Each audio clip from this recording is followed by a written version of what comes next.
Hey guys. Welcome to the Motherland Fort Salem episode 8 of season 2. That insane episode review. Again, disclaimer, I don't have After the Storm for some reason. Maybe because I live in the South, the 700 Club comes on after this airs, which is insane to me because who watches that? So I never get After the Storm, and it normally posts like an hour or so after we finish our stream. So ignore me, I'm drinking water. Okay. I gotta keep hydrating because there's a lot. This episode was effing insane. I mean, insane. Nicte is scary as shit. I'm like, she can do all of these things without being near you. And it's amazing to me. Alder pissed off the wrong effing one. And honestly, I kind of feel like Alder is scared of her. But let's do our short recap, okay? Because, things happen. So Tally gets called into Alder's principal's office and is told that she has to go on a mission, a baton mission. So basically to go get Nicte. But she's not ordered by Alder to go and capture, Nicte. She is ordered to go assassinate Nicte. Now, to be fair, Alder was not really around anybody but the biddies, I believe, if I remember correctly, when she said this. So nobody else, none of her generals would have heard that. Bellwether didn't hear that technically. But Tally was like, whatever, but I need my unit. And Alder's like, no, I mean, we just got Rael back and no, that's not what we're going to do. And yada, yada. And she's like, well, we need to witch bomb if we're going to go get this woman. And so, Alder kind of looks at her and it's like, okay, whatever, you could pick them up along the way. And like how Tally was acting was like, I am done with your shit. That's literally how she was acting. And I thought that was effing hilarious because she has so much attitude with Alder and I love it. All right. So Petra was waiting for Tally back in her room and she's like egging her on and asking her all these, clarifying questions, probing questions, saying things like, so Alder is sending you on the baton mission. And I heard she wants you to take her out. But I'm changing the objective. I'm telling the strike team to bring her back alive.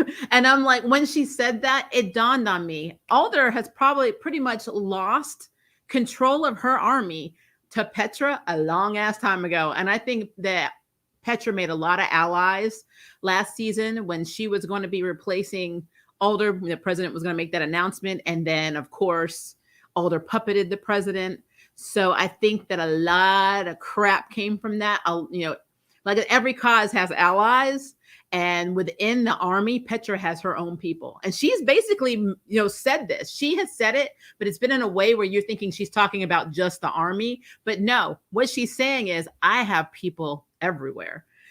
I mean, as far as I'm concerned, she's like another version of the Spree, but just doesn't kill civilians. And she is anti-Alder. So she's pulling some strings behind Alder's back. And Alder doesn't even get it because Alder is so cocky with power that she doesn't see. I mean, she kind of see it. She's kind of made the kind of reference to it at the end of this episode, but she can't do anything to Petra. And that it's really interesting. Why is that? If she outranks Petra, why can't she discipline Petra when Petra goes behind her back and does shit? And she's never disciplined. So there's something going on with that. And I really want that to play out because it's really cool. So Tally shows up at the house, but right before she does, I got to talk about Adil. I said this was going to happen last week. He is in literally guilt. Like he's in Guilt City. He is showing so much remorse for killing those Camarera in that house. He's having issues. He is having absolute issues with murder. And I knew he would. And he even said it. And I knew this was going to be something he said. My sister's not going to understand. And I know she's not. Now, Kalita has a temper. We've seen her use it on Alder, but she doesn't kill. And she's not going to understand that he's no longer, he's got, as we say in MCU or Black Widow, he's got, blood in his ledger now. So I don't know. He's got red in the ledger. I don't know how he's gonna.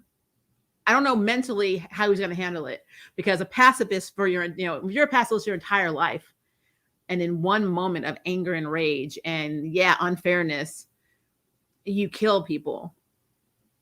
He can't. And this is why I always stress this about Sylla. This is the absolute yin and yang. You've got somebody who his girlfriend was going to be killed. They're holding, children in cages, and he killed out of basically self-defense because he knew that they would never stop coming after them.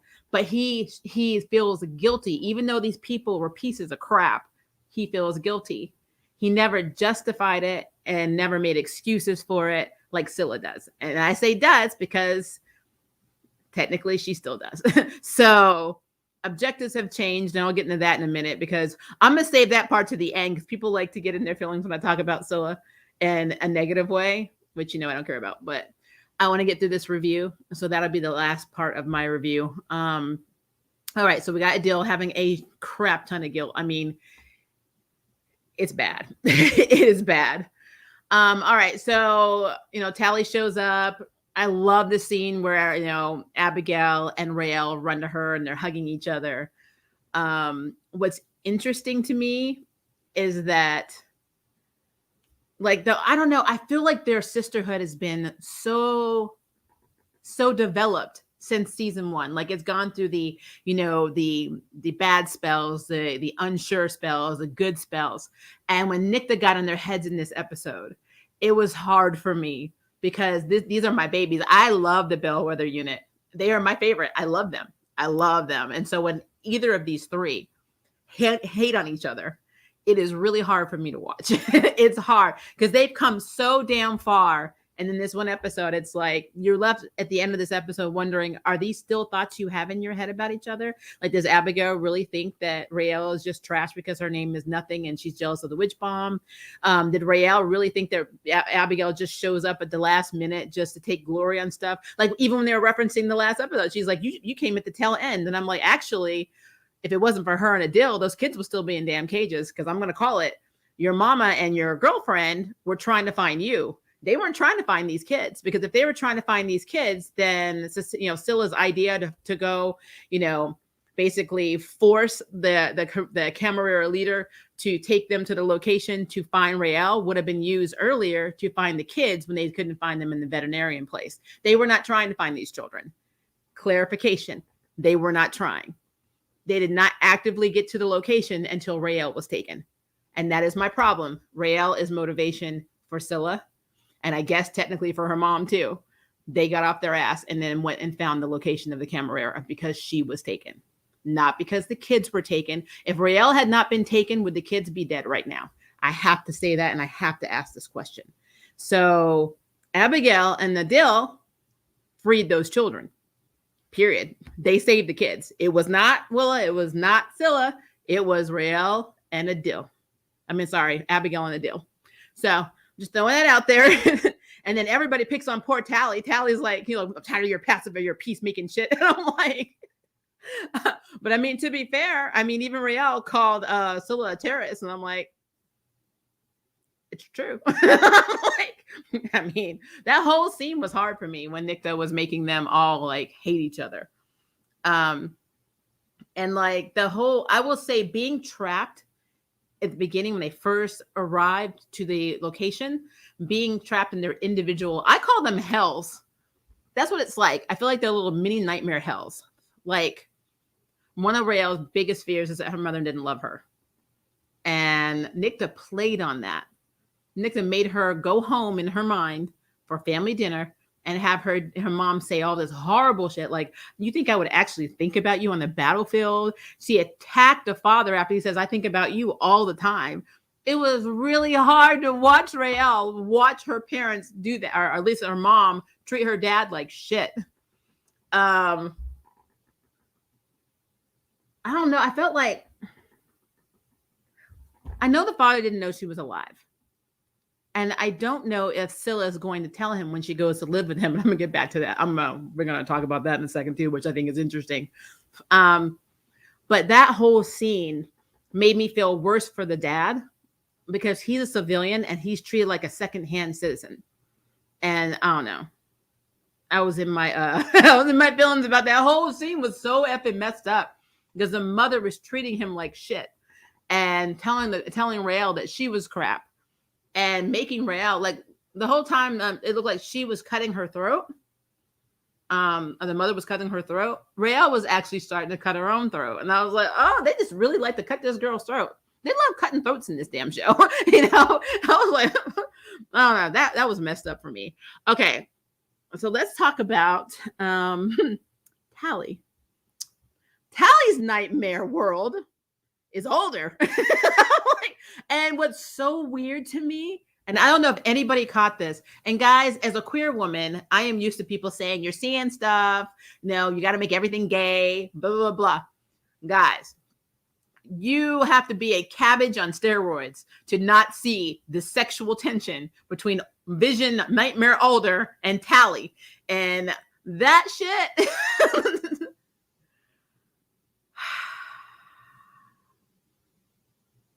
So how do I say this? So Alder's like kind of talking to Tally about her being, speaking her mind basically. And I like to translate this as to not taking her shit. I like that better. And Tally's like, oh yeah, I'm sorry. Cause she always goes back to her nature, was it the matrivocal line that she's from where they're very passive and they're very agreeable. So she's always like apologizing, even though she's in the right because Alder is crap. When Alder got up, first of all, her hair was down. That damn music, the jazz music was playing on the record player, which again, I get steampunk vibes. I feel like they don't have digital anything in this universe. So she's like, or at least on the bass. So she like is walking towards, Tally, and she's like, she's basically talking about all her attributes. And she's like, since we're connected, you felt it. I've never felt anything like this. And she's like touching her face all sexually and stuff. And I'm like, and yeah, it did go weird. It went really weird when the biddies were like turning into zombies for some fuck. I don't know what the hell that was about. I don't know why they were rabid like that, but they look like zombies and they're like strapping her down. But I mean, there is definitely some sexual damn tension between Tally and Alder. And I don't know if this is on Alder's side, in their actual lives. And this is more Tally doing this because it wasn't Tally's mind. But guys, I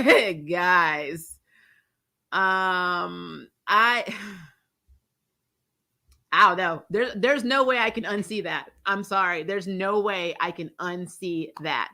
So there was definitely some what's the ship name? Talder or something like that. There's definitely some Talder stuff going on in that. And so yeah, I'm curious where that came from, who that came from, and why they came. And then we get to Abigail. Guys, Abigail is dangerous. I don't care what anybody says. I've read so many people on different like Reddit boards and stuff that talk about how weak, Abigail is. And I'm like, this girl in a dream state was about to kill everybody with those damn storms. Like there was like when the storms were coming and Tally and Rael are begging her to wake up and Sylla's like sitting there trying to guard. And I'm like, what the hell is she going to do? They're going to F and die. You can't, there's no defense against that. Maybe Adil could be there and help you, but Adil wasn't there because he had to go back with the kids. They were effed. They literally SOL is what they were. So Abigail is strong as hell. The reason that people don't think that Abigail is strong is because Abigail doesn't think she's strong. That is the problem. That girl could have wiped everybody out. That witch bomb would have been up there flying in the air like, well, fuck. I'm like, that's how that would have gone down. Because my girl has one thing in this series that people don't understand. The essence of Aurora Monroe. You're an X-Men fan, you know exactly what I'm talking about. Homegirl she's Storm. So you don't beat Storm in the comics. You don't beat Abigail in Motherland, Fort Salem. Just saying. So yeah, I'm really happy we got to see that scene because we got to see the bellwether line and just how powerful the bellwether line is. I really want to see Petra do this in a fight with Alder. It is literally my dream fight. I want Petra on one side, Alder on the other. We all have some popcorn, bam, bam, bing. Let's do this because I'm telling you, it would be epic. And I kind of feel like that's where we're going. I think overall Petra versus Alder is going to be the end game anyway. And that is going to be very interesting to see. And the difference between Alder and Petra, Alder is conniving, but Petra's better because you've seen her mama. Like she has had to be. So I'm very, very, very excited for what I'm seeing with Petra. And Petra's been doing this since last season. She's just been on the sly. She's in the little corners. She's always like in the background in the corner, just looking and looking and looking. I'm like, oh, okay. I see you, Petra. I see what you're doing. So I was very impressed with Abigail's ability, and I'm very impressed because I feel like it's all in the family.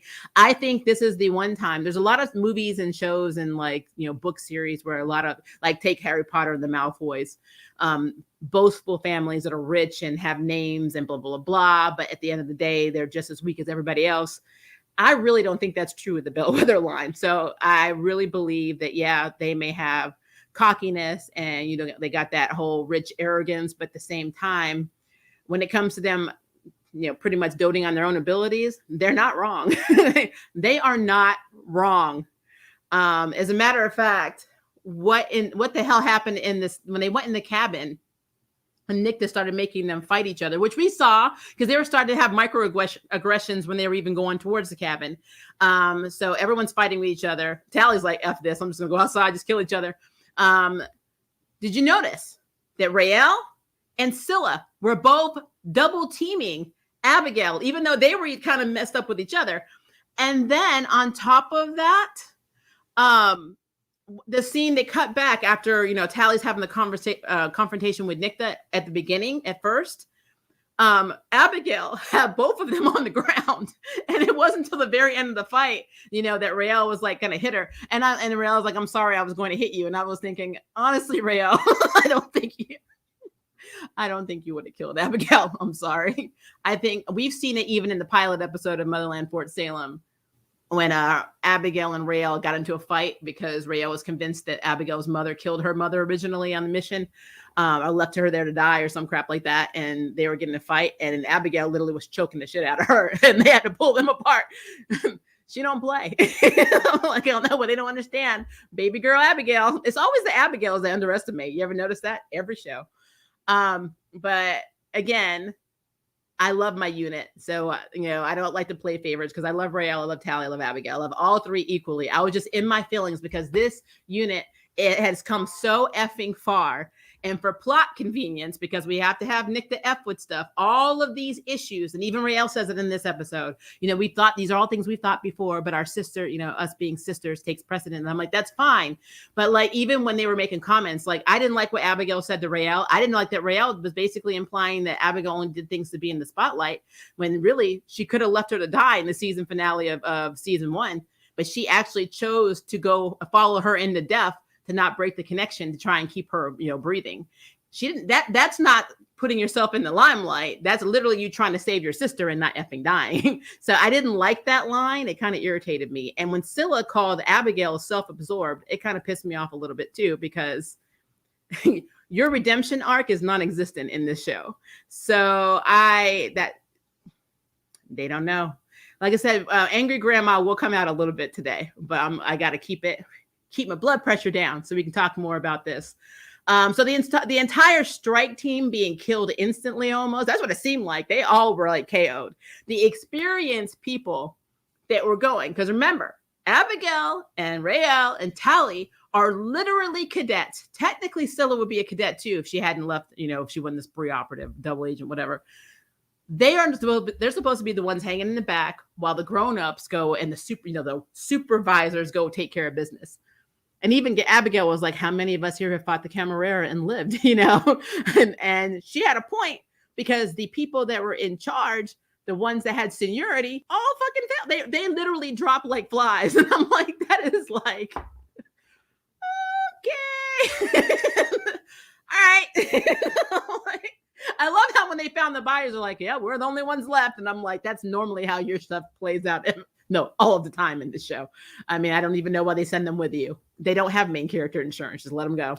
But yeah, so we basically went from a whole strike team to 4 people, and one of them wasn't even Army. I thought that was effing hilarious. That was funny to me. I'm sorry.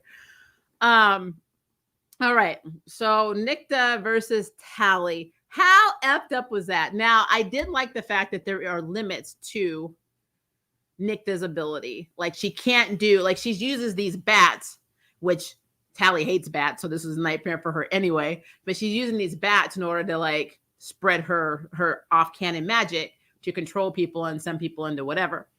And I love that Tally, technically, they made it look like Tally took her out with a rock. Unfortunately, that's not what happened.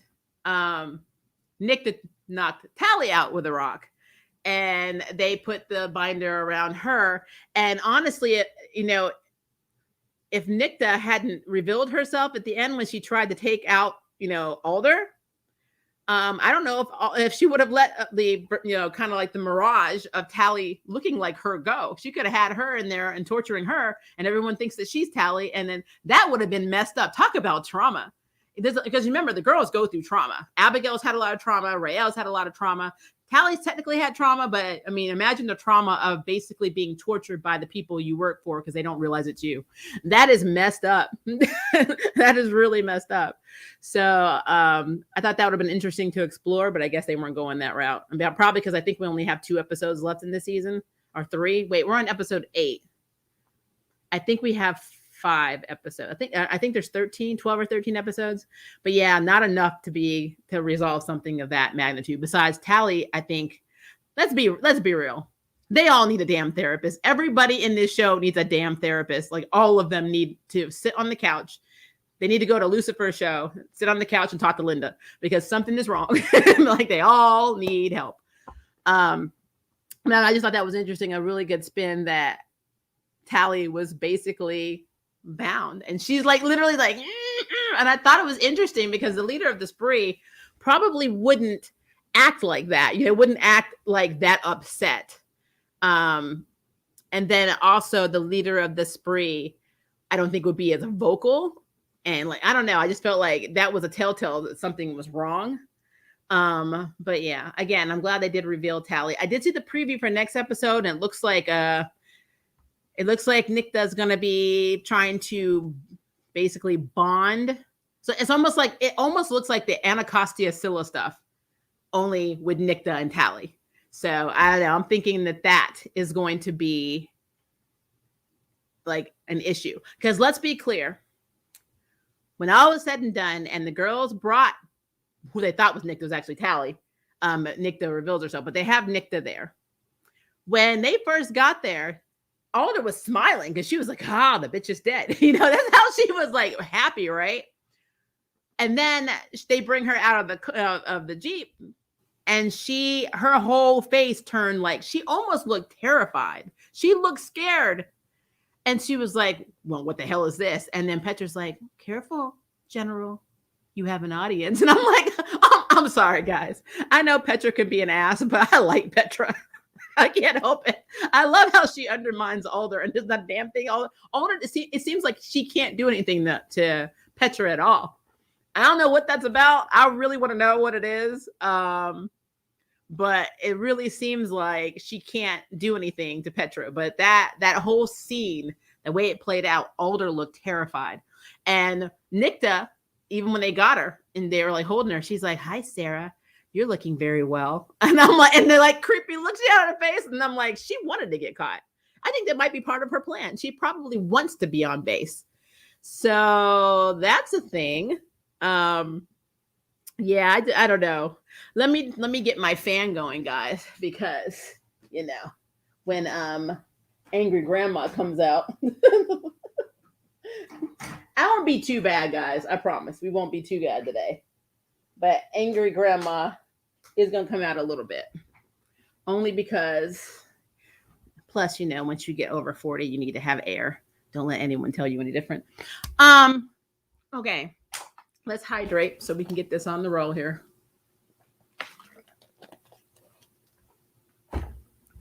All right.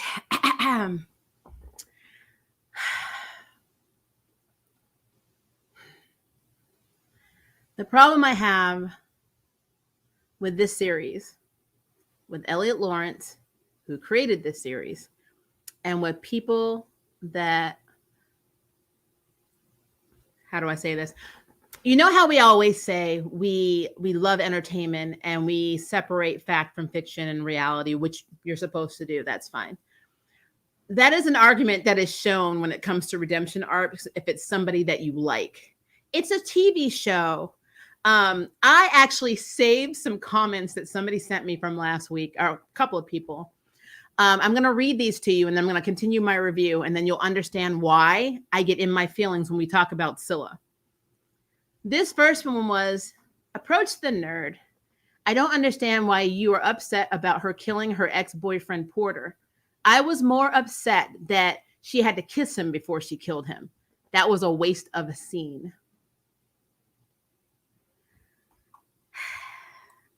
This one here, ATN. At least they used the acronym. I'm proud of that. I know that you do a lot of reviews on this series, and I like them for the most part, but I am a Sylla supporter, and I really think that she and Raelle are meant to be together. As for what happened on Conscription Day at the mall, it's not Sylla's fault. I mean, would you get upset for killing a bunch of extras? There's no connection anyway.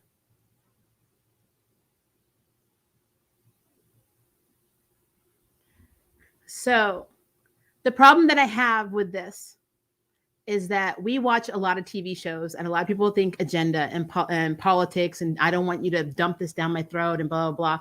But art always takes some relevance from real life. We have Al-Qaeda, we have ISIS, we have all of these terrorist groups that attack people all over the world. They have not been in the limelight as much because of COVID, but I mean, just so you know, terrorists are not to be romanticized. It's not funny. It's not cool. Yes, it's a TV show. Yes, those 1,600 people are alive because they got paid to stay around all day. But if you're looking at the purpose of the story, she killed these people. And that is not okay. That is literally all people are saying, is that it's not okay. But when you say that, it becomes very toxic and people get in their feelings and they want to fight you. Like people you've never met before in your life on the internet want to fight you because of your opinion. And there are other comments I won't read that are a little, let's just say I probably would get demonetized for because they were very in their feelings and they let me know it. But I feel like,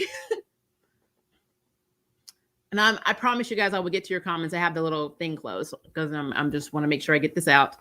This is my angry grandma moment. Sylla has not shown one bit of fucking remorse at all about who she's killed. The only time she ever feels anything is when she's with Raelle, and Raelle lets her feel like she did something wrong because to her, Raelle is the most important thing in her life, aka the universe, and the motivation for her to do anything good. If Raelle had not gone on this mission to go get Nicte, then guess what? Sylla would not have volunteered to go on that mission either. That is the 100% truth of the matter. Everything that Sylla does is for Raelle, not out of the kindness of her heart, not out of guilt, not out of remorse, not out of anything, but Raelle. There's a toxicity to that in a relationship when all you do is for the partner that you're with, your whole existence is around this partner. You don't really have accountability outside of anything that does not affect said partner. That is problematic. And my spouse has a degree in psychology, and I'm telling you, those are a lot of sociopaths are like that. A lot of narcissists are like that. That is a problem, and that is why it gets on my nerves. I feel like there should be no gray area. I know Elliot Lawrence is a big shipper of these two characters. I don't know if he's a shipper of these two characters because Amalia Holmes Amalia Holmes plays this character, which to me, Amalia Holmes adorable. She's absolutely adorable. She seems sweet as hell. This is not a shout out at her. This is not me attacking her. I'm talking about the fictional character of Sylla that has no remorse after killing all of these people. And people eagerly accept it. They don't care. They don't give a shit as long as you get her with Raelle. And in this episode, she went to, the mission. She helped Raelle first. And then Rael's like, where's Tally and Abigail? Then she goes and helps them, but technically Tally and Rael help. Well, they both help Tally, and then Tally and Rael help Abigail, while Sylla just stays there and says, you need to get through to her. And then when Tally went off on her own and they heard her scream, here's Sylla. Well, maybe it's a trap. Maybe we shouldn't do this. Well, if Rael was out there, we all know she would have been the first one out the door. That is the problem that I have. And people do not care. People are in their feelings. When you watch Star Wars and Kylo Ren was doing all this shit, and then he had that whole moment where he helped Rey at the end and he was, came to his senses and started to be good. People are like, he's trash because he killed Han Solo. And I'm like, but that's fiction. That didn't happen in real life. And if I go by these comments, then why are you getting mad, bro? He don't need to redeem himself. He can kill whoever the hell he wants. He was in a ship with Rey. That's what I've learned. I've learned if you're in a ship and the ship is cute, you can do whatever the hell you want. You can do whatever you want, and they will find a reason to justify it. That is why I don't like. This is the one aspect of the show that I feel Elliot Lawrence failed, because he literally created a culture of people that are toxic as shit. Because you can't even call a character what they are. Rael called Sylla a terrorist herself in this episode. But if you say it, they want to fight your ass. So, just saying. I'm just saying. But as a reward for her helping Rael, she gets to go live with Rael's dad with the little girl Tiffany. Which that's something else I've seen people say. Well, Rael did save that little girl. True, but she's a witch. Would she have done that for a civilian little girl? Because this little civilian little girl in the pilot episode that looked directly at her, she still may go jump to her death. So, I mean, people forget that. I don't. That's literally a chilling opening scene. People forget that she killed children at the mall. So, I'm sorry. I don't give her a pass. There is no redemption. Her walking through that mall when they were, at the beginning of this season, looking remorseful for 20 seconds means nothing to me. Because she has done nothing. And now she gets to go live with a civilian. How hypocritical is that? You're going to stay with Rael's dad, who is not a witch. He has no witch blood. He is a whole ass human. Are you going to talk to him about all the 1,601, 2 people you've killed that were civilians, that were innocent, that did nothing?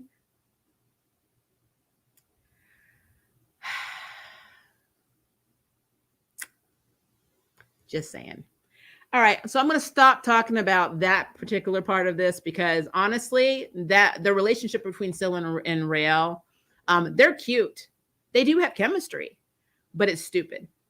Rael literally was like over it. She's like, you're a terrorist. You did horrible things. I'll take your water. Oh, she needs to come with us. Oh, she did save me. Blah, blah, blah. And it's just like, actually, your mom saved you. She was actually behind the glass with Abigail. And Abigail is the one that was untying you and getting Sylla to help untie you off the table. But I digress, of course. It's Sylla. But yeah, I can't. I just can't. I'm sorry, guys. I can't. You guys know who I am on this channel. I speak my mind. I am real. It's my Sagittarius, horoscope. It tells you I'm going to tell you what I think, and I don't care if you get upset about it, because that is my mind and is how I feel. And you are free to think something else. I want to attack you. But again, disclaimer, if you come at me, I don't give a shit, because this is how I feel about this. I think it's effing weird. So, and that's coming from a queer woman. So if you want to call out, like another commenter said, I hate LGBT. And I still, to this day, I don't understand how you're on my channel since the end of 2019 and see my spouse and know I'm in an LGBT marriage and say I have a problem with the LGBT community. I do not effing understand that comment, but you know what? Do you, booze? All right. So back to Vice President Wade. He was not in this episode. Not Wade. Silver.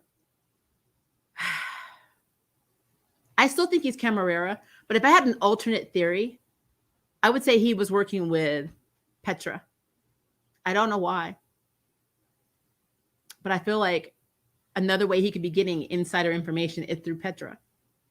All in an attempt to get Alder knocked off the throne. How interesting would that be if Alder was playing sides to get rid of Alder? I really want to see that, because I I don't know. I feel like there's so much going on. I feel like there's like the stuff that we're seeing at face value in this show is not what's actually happening. I feel like there's a lot of stuff behind the scenes that are going to pop up. And we're going to be like, what the hell? I think that is what's going to happen. I feel like maybe there's more to the Camarera than we understand. Yeah, the Camarera are just evil pieces of crap. But what started it? What made them this crazy? What happened with Alder that made them this crazy? Because they're initially formed to hunt down Alder and her line and her people. What happened? I want to know the backstory because like we're just getting the superficial crap. We need to know what happened because again, I go back to Alder's face when Nicte came out of that vehicle.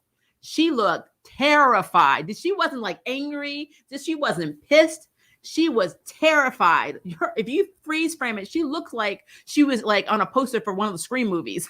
So what happened that made Alder this effing scared of this woman who is Spree? And then what happened that made her in season 1 not want to believe the Camarera was even around? Why did she feel like she took them all out?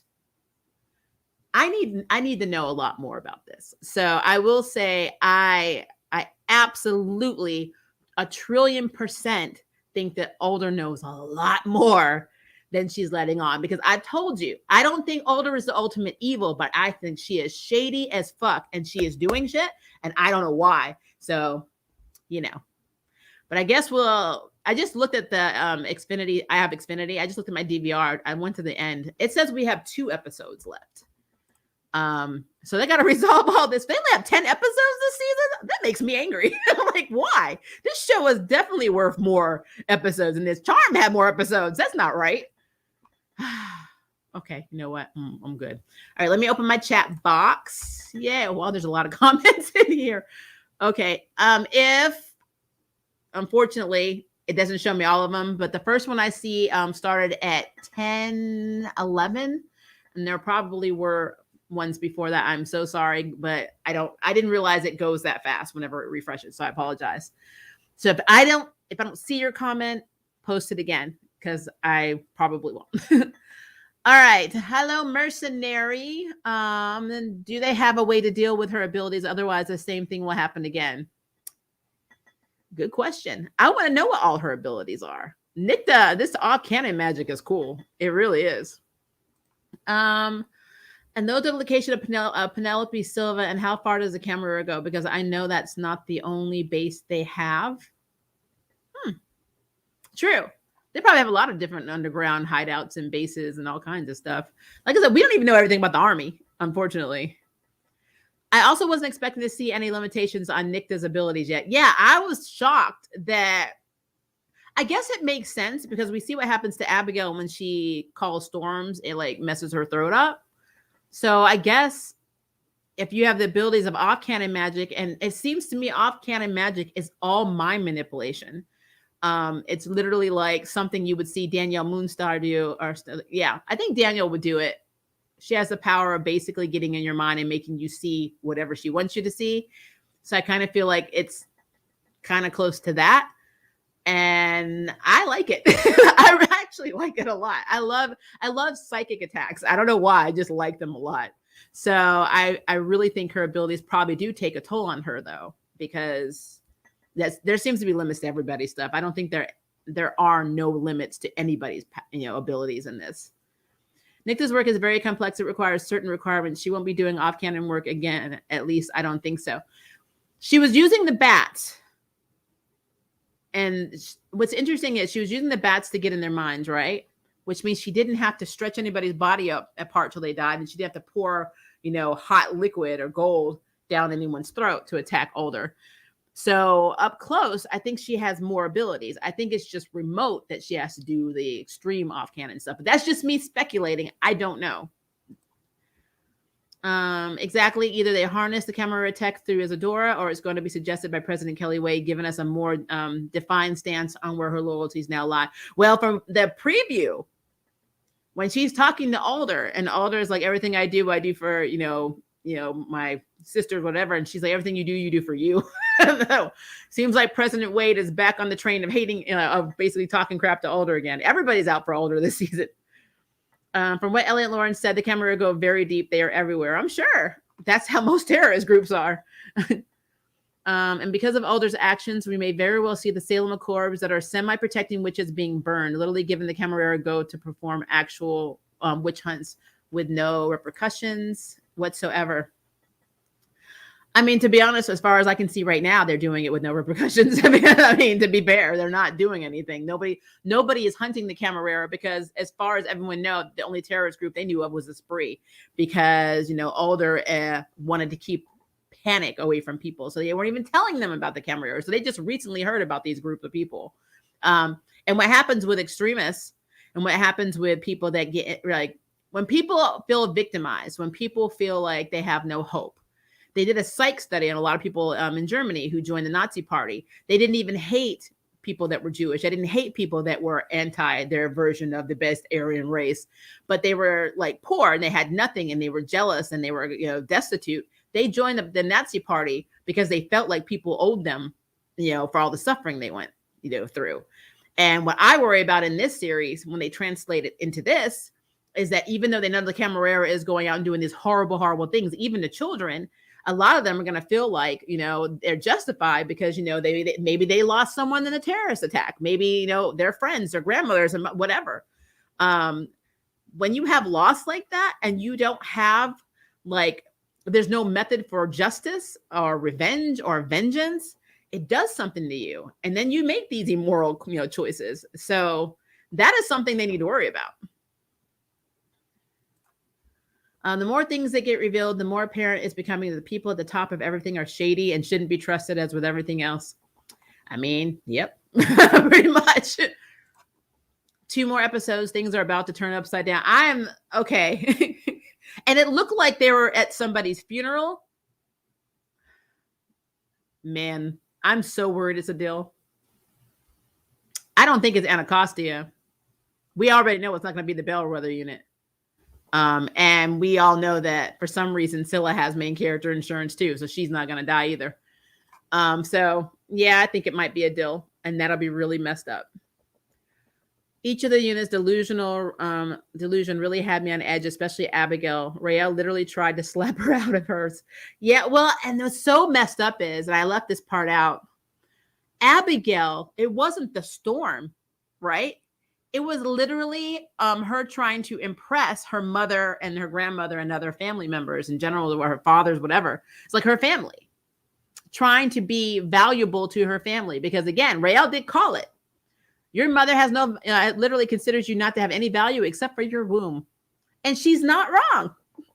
And that to me is really sad because Abigail really is strong. She's a very strong character and she's got very strong abilities. And her mental state and her self-confidence and all of that stuff is non-existent. It doesn't matter how she boasts. It doesn't matter what she says. She doesn't believe it. I mean, we've seen that this season. She doesn't believe she's powerful. She believes she only needs to have babies, and it pisses her off, which is why she doesn't want to do it. So yeah. Abigail, the whole thing with her family, that's the thing that really was the nightmare part, not the storms. The fact that she was trying to, basically impress her family, and they ended up getting killed. Has everything taken the Motherland witch, or everything taken the Motherland witch test to find out what type of witch you are? I'm a necro. I didn't know there was one. Can you post it? Not in here, but can you post it in the if you find it, either put it in the comments or go to the community tab where I posted this video, or there's a link to this live stream, and post it in there, and I'll take it because I didn't even realize they had one. Let's see. What is it? 1 more episode left or 2? It's 2. I looked it up. I just went to the end of my thing and saw they said just 2 episodes left. I was like, oh, why? Eric, I'm a fixer. I love the ability to heal people. I just don't want to take it. I would be terrified to make myself blind for a little while. I'd be like, is this going to wear off? Is it 5 minutes now? Seriously, like some things that you fix, because all fixers take on the injury or the illness. Man, that's rough. I think it's 13 episodes, but I'm not really sure. Apparently it's 10. I don't know what the hell Freeform is doing. I really don't. Someone under, and to be fair though, it may not have been Freeform. It may have been the COVID schedule. They probably had to cut it because of COVID. Someone on the next promo had a theory that the VP is going to stage an attack on Fort Salem. I really like that person's theory. Really think he's Camarera, but imagine him as the leader. Well, I thought he was the leader like a while ago, because remember, what is his name? Well, it went out of my head. The guy from last week, the cop, that for some reason went out of my head right now. He said we have leaders in high places. He didn't just say people in high places. So that tells me, and I don't think he's the only one. There are multiple Camarera leaders. I think that we probably have politicians. We probably have, think about this. Politicians have power. Corporate America has more. So somebody's funding these people. And it's not the vice president. So they got somebody bankrolling them. And that's who you need to find. Let's see. Sorry, I'm trying to make sure I get everybody's stuff. Hello, Dee Dee. How are you? And Eric, I think I said hi to you, mercenary. Make sure I said hi to people today. The writer said the end of series will have a heartbreaking death. As long as it's not the unit, I'm fine. Probably going to be Sylla, Adil, or imagine it's Anacostia. It's not going to be Anacostia. If it is Anacostia, I'm going to break the internet. I'm like, you lost your damn mind. You need to rewrite this. I'm like, you, again, remember, I always I love you guys. I love to warn you when Angry Grandma is going to have a rant for the entire stream. That will be an entire stream rant. You will not want to come to said stream. Because I will not be nice to Elliot Lawrence and his writing team. I will not be nice at all. I just won't. I know it's his baby, his project, his passion, but I will not be nice. Hi, Buenos Lane. How are you? Hello, TC Cat 86, Latin G. Hi, Justin Kemp and Kevin Jones. I hope we get some flashbacks to explain something. I know Rapid saying that's his day one. But we get some feedback, some exposition, a backstory. Can we look? You don't even have to film it. Just do it in a comic book form, which flip the pages and says have somebody narrate it. It's actually really sad. Very, very sad. Alder is most definitely intimidated by her, and I'm living for her. I know her face was like, oh, she was so funny. She went from cocky and relieved to my life is effed. I'm like, I just thought that was funny. Alder's arrogance burned a lot of bridges, even back in season 1, episode 5. Petra was already openly talking about removing Alder with other generals. Yeah, and what are they? What were they called? The Hague. They were talking about like not listening to her either because they were tired of her shit. She's burning bridges with everybody. I wonder if Alder's sister was named Irene as a reference to the famous lesbian precognitive mutant Irene Alder. I don't think he's that cool, but we can give him that if you really want to, Nicholas. Adil needs Sarah. Yes, Adil. I feel bad because let's face the facts. If he didn't intervene with the Camarera that was about to take out Abigail and kill him first, then Abigail would be dead. And he'd feel guilty about that. If he, because he did do it, and then he ended up killing everybody else in the house, he has to live with murdering people. And then I don't think Abigail really understands the full magnitude of that. Let's be real. None of them do. They don't understand because they just accept murder because, they accept what Sylla does. So they don't see it as a bad thing. But he's actually like, no, I took people's lives. I did this, and he's like, and I have to live with that. And I have to tell my sister, and we weren't raised to kill people. And it's a mess. It is. I feel so bad. And I really hope that the tragic death is not Adil taking his own life out of guilt. That would mess me up.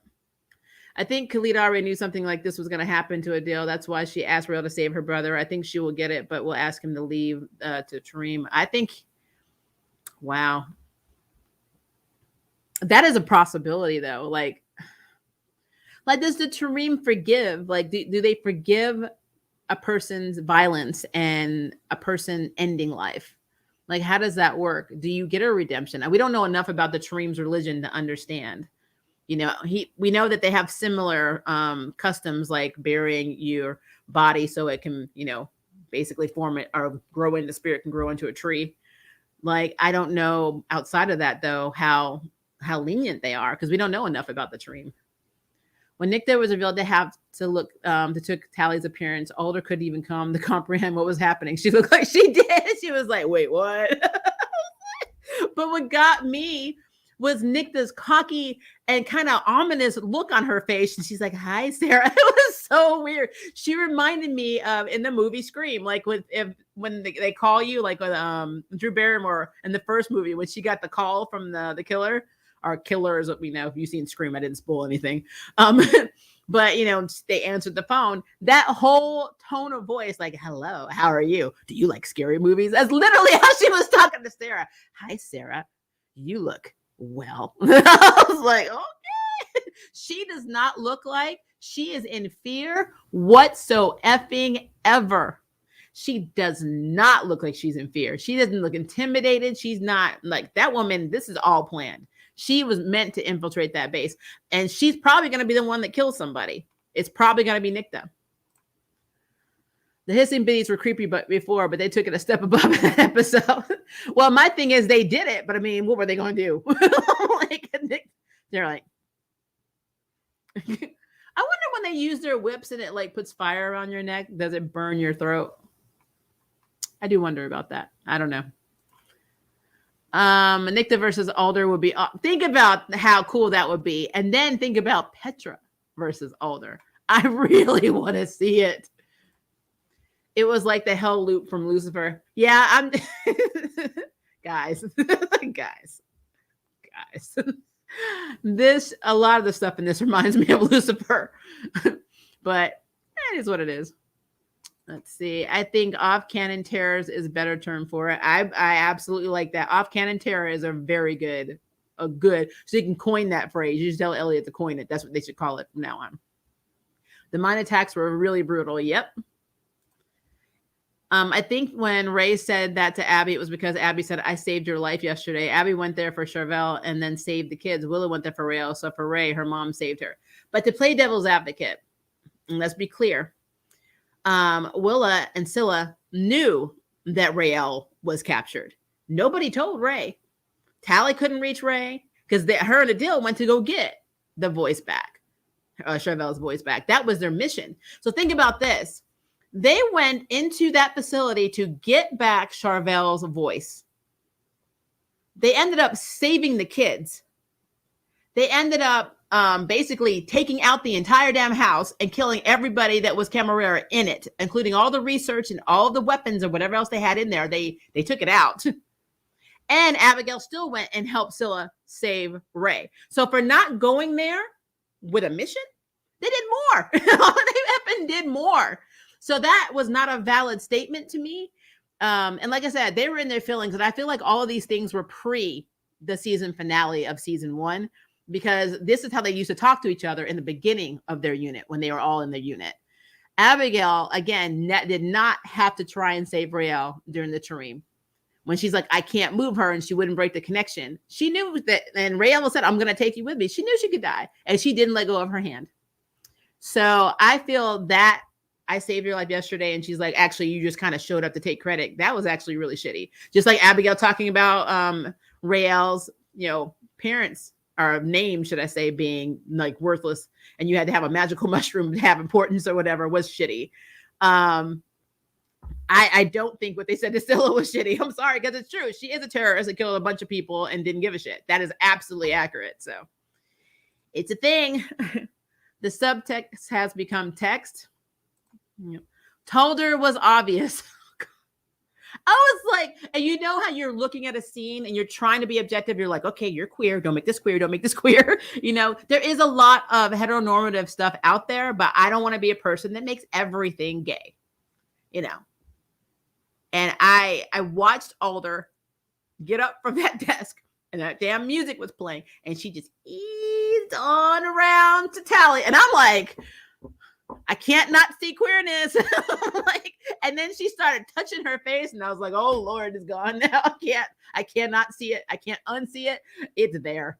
Talder was there. Hashtag Talder happened in that episode. And the biggest question I have is, who in the heck did this come from? Because Nicte played on all of their thoughts and their emotions and their feelings and their traumas and what they were scared of. Is Tally scared that Alder is into her? Is that what we're supposed to get out of that? I mean, I don't understand. What is it? What is it her? I mean, yeah, she's scared about becoming a biddy again. She doesn't want to go back to that life now, knowing how shady Alder is. But at the same time, that little portion of her seducing her was weird. It was just really weird. You're right. Tally confirmed the tension between her and Alder on After the Storm. Yep. What are they going to do about it? Despite what happened to Adil, the actresses of Motherland After the Storm did say that everyone would have to change, and that is the case. It includes Adil. Yeah. I mean, we knew he had to change when he decided to stay at the base. Because that's why Kalita wanted him to go with her. She didn't want him to be on the base because the more he stayed on the base and the more he was with Abigail. Abigail is a soldier. I mean, that's what she was bred to do. If she wasn't born by Petra, that girl would have come out of a test tube as a freaking soldier. That would have been her comic line, her comic story. She was bred to be a soldier. Tally volunteered to be a soldier. Raelle went kicking and screaming and resigned herself to death. Abigail was like, I'm kicking everybody's ass. That's literally how she was raised. That's how her household is. That's all they value.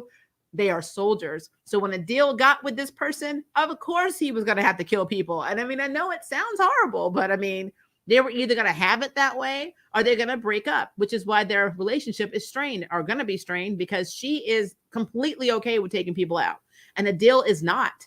He did it, but he's not.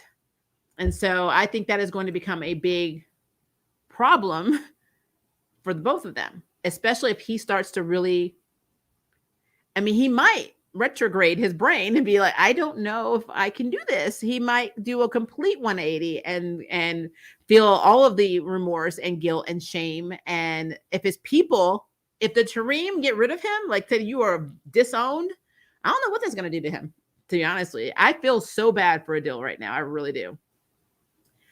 Let's see. The sexual tension was real. The actress talked about it being a combination of Tally's biggest fear, evil Alder being a biddy, and wildest fantasies, mommy Alder. Elliot called her mommy dearest. I've seen the movie Mommy Dearest. As long as she keeps those clothes hangers away, then we can find it. Told her confirmed.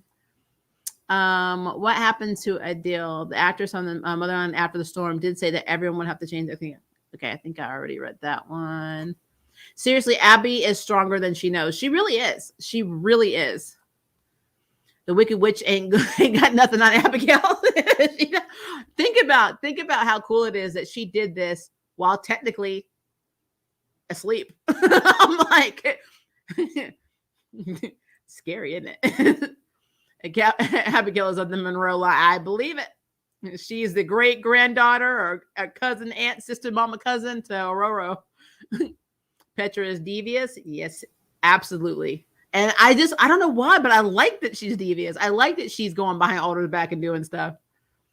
Abigail was braiding them tornadoes like they were some hair braids. Talk about this. She was like, how thick you want this? Who in the world said that Abigail is weak? That's a lie and a half. Oh, you'd be surprised. Like I said, in this series, the three people that they love are Raelle, Sylla, and Tally. These are the three everybody loves. You can go to other YouTube people and just listen to what they say. I don't do that because it pisses me off, because I just don't want to do it. Or if it doesn't piss me off, if I don't agree with it, then I can feel like I'm wasting my time and I don't want to be jaded. So I rarely watch other reviewers. I'm gonna be real with you. But I know people have pointed out other content creators and the stuff that they've said. There's also a community of people that have tons of subscribers, hundreds and hundreds, sometimes thousands of subscribers, that just basically watch the episode and react to it. And then they make comments, which is interesting. I do that with trailers because they're short, but I can't do that with a TV show. I like talking about it and I like to review it. I don't want to sit here and be like, oh yeah, what? This just feels weird to me. So I can't do it. And I'm sorry if you guys like that. I just don't. So, video games I will do. I will not do. I just don't do that with unless we're doing a watch party. That's different. But I do know that a lot of people were like Abigail, especially this season. She's just weak. You know, she can't fight. She doesn't have a really strong power ability. Like they were literally, I felt bad for her. And I'm really hoping that they really saw this episode for what it was and really saw that Abigail is strong as hell. Because she really could have killed everybody there. After the storm, I posted on YouTube right after the episode. Okay. Well, I normally do my stream afterwards because we do Arrowverse Wednesday and I usually have a full schedule. So if I don't do this video or this live stream after this show airs, I can't do it till Saturday. That's too long.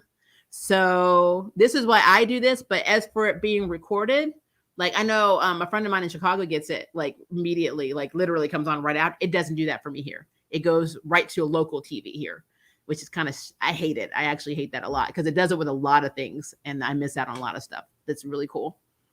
When she gets that power and control, Abigail is going to be a problem. I agree. Can we talk about how Sylla and Raelle were clowning Isadora? Yeah. Well, Sylla's probably only clowning Isadora because she was failing. Like she wasn't doing well in school. Never underestimate the Black girl. I mean, right? Abby is great in hand-to-hand combat. Ray is more support, and Sylla does mental warfare. Tally is too good for this. Yeah. If Tally could hone her skills to where she could see every attack, like she did in the season finale of season 1, where she saw them from the left, from the right behind you, she would never get hit because she'd always see it coming. The irony in the cadets being more experienced than the seniors. I mean, it's not like we haven't seen that in comic books, but yeah, that to me was interesting. Every time they go out now, like every time that the unit goes out with any other group or anybody else, I instantly think they're all red shirts from Star Trek. I'm like, so which one of you are falling first? Because I'm like, there's no reason for you to be here but being fodder. You are literally cannon fodder. That is why you're here. You're here to be killed. So we have that dramatic moment of somebody dying because we know it's not going to be us. So yeah, that's what's happening. Oh, and I love how I didn't even look at you. I didn't even look at this comment. Those witches who got killed were Star Trek characters wearing red shirts. Eric, you are in my brain. You are in my brain. And after the storm, they said that Sylla saving Raelle and helping the unit get the leader of the spree was the beginning of her redemption.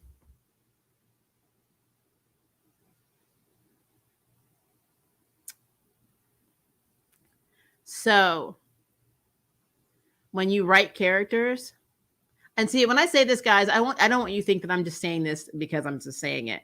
I went to film school. I specialized in screenwriting. That's why me and Eloy have in common with each other. We're both screenwriters. And I'm telling you, when you write a character and give them a true redemption arc, they do things for people outside of their own personal interests. Meaning, Sylla saving Raelle is not a redemption arc. That's her trying to get laid later. Helping the unit get the leader of the spree was, again, her trying to get laid later. I need her to do something that's not going to get her laid. Is that a better way for me to say that? Sylla, redeem yourself by not trying to get some. I think that's probably my motto. I should put that on the shirt. Then people will understand why I'm frustrated by this whole thing.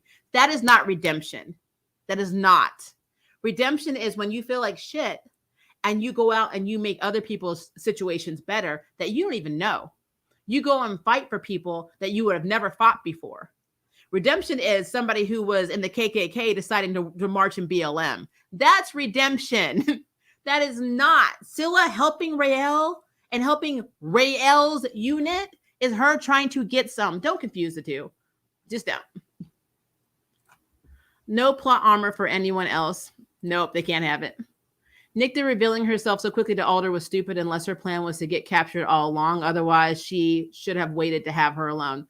Yeah, I'm 100% certain, 100% certain that was why she did it. Because she literally could have taken anyone's face. She could have done anything. She could have left Tally there and then left. Like she'd been in that location. She knows that place a lot better than they do. They would have never found her. She needed to get to that base. There are 10 eps each season. I wish that they did more. They need more episodes. They're doing too much in 10. I need more episodes. I need them to get like a 26 episode order. The trailer said 2 episodes. Yeah, thank you. I had to go back and look because I was confused by that. So yeah, 2 more episodes, and then we have no more Motherland Fort Salem. Every time the army has gone against the spree, they were outmaneuvered and killed, except for the cadets in City Drop. Yeah, because they're cannon fodder. They're red shirts.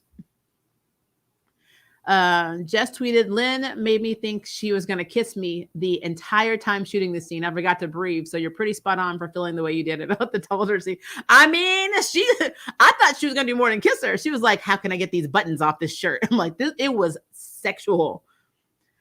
Nicte's power over the mind is too powerful. Yeah, she does got some Emma Frost stuff going on. I'm guessing the pyro shape-shifting that the spree does is once you lock eyes with a person or has an image in your mind, you can transform into the desired image. # burned in your memory. That's cool. I mean, I'm glad that you don't have to burn the person's face off, or poor Tally would have been SOL. I wonder if there are more like her that are that skilled in the work. I need to know where she came from. Like, is she indigenous? Because remember, it was indigenous people that gave the biddy magic, or taught the biddy magic to Alder. So I don't know. They tried to find the kids, which led them to look for Rael. There was a time gap from not finding the kids to going after Rael. I disagree, because the only reason I'm going to say that is, why did we not get the idea to use the guy's name? I forgot, the cop that was heavily in charge. I don't know why I can't remember his name right now. Why not come up with that when they were in the veterinarian office and saw that the kids had been moved? Why didn't Sylla say, I know how we can find the kids, and then go make him take them to the kids? Why wasn't it done except for when Rael was taken, and all of a sudden that was the idea they had to go find Rael? I don't like that. I don't. Like I said, people are going to see what they want to see. I'm dissecting this script the way I dissect things. I nitpick and I find things because that's what you do as a reviewer. Whether you agree with it or not, it doesn't make sense. You need to be motivated outside of more than Rael. That's how I feel. Did you see Anna Costa's face, though, when she said, well, your next thing was blank, but I'm assuming yours, like when she said, I basically didn't know anything. Yeah. And Acosta was like, well, it wasn't me. I probably, because Alder would have thought that Acosta was the one that gave that order, but she should have known that it was Petra. There's no way not to know that was Petra. Petra does this. I mean, how did she, like, Petra tried to become general last season? How does that go over your head? She was the reason you puppeted the president. I don't know why I don't know. Episode 9, where either the army and the unit will be against Alder or beside her. Alder is afraid of what Nicte represents. Nicte breaks the facade of Alder, the protector of which kind. Alder killed witches who surrendered with non-canon work. That was wrong at all levels. Yeah, because she's shady. But again, the problem that I have is we cannot completely, like, defend Alder's actions, and we cannot completely crucify them because we don't know her whole backstory. We don't. So, and to be fair, Alder's actress Lynn wasn't even a regular character until this season. She was considered a guest star in the first season, which I thought was interesting. So she was promoted to regular. So now they have to come up with all this stuff, because you're a regular character. You need to have a story. So it's a thing. I knew nothing. It was like, oh no, mom knows. She also had, but she didn't have that look on her face. She was like, don't put me in this. That's between you and Auntie. So I'm not gonna lie, I want Sylla to die, but I know that will never happen. Well, Kevin Jones, you said that in this live stream, so now you're gonna have people come after you with toxic intentions. I'm just letting you know that you're not allowed to say this. Okay, those people are crazy. Oh yeah, when I say I have, I collect comments. Like, I have a bunch of them, because some of them I think are so outlandish and insane that I can't not put them in a file and laugh at them. Now, guys, I need you guys to understand that I don't take anything people say seriously, because we're over the internet. And, I've learned a long time ago, and maybe I've learned this through age and wisdom, even though I'm only in my 40s. People are very bold in text, but they don't say half the shit that they would say in a text or in a comment section of a box on a screen. in your face, in person. So have your autonomy. It's fine. I don't care. You know, but when you get in your feelings about imaginary characters, when somebody says plot wise why you think it's wrong, and you're like ready to fight, it's really weird, and it tells me a lot about you as a person psychologically that you may need to seek therapy too. I had a theory that Nicte descends from the native witches of the session. Maybe that's why off-canon work is rare, because the native witches are sacred with their work, just like how Nicte is. That's true. I think it's interesting because isn't Raelle supposed to like be living on a reservation in the session? And in real life, I think she lives on a reservation. She talks about one in Canada and her being part indigenous. So I don't know. I think it's cool. I think it's very cool that they have a connection to indigenous people because, you know, part Native American, if you haven't guessed that.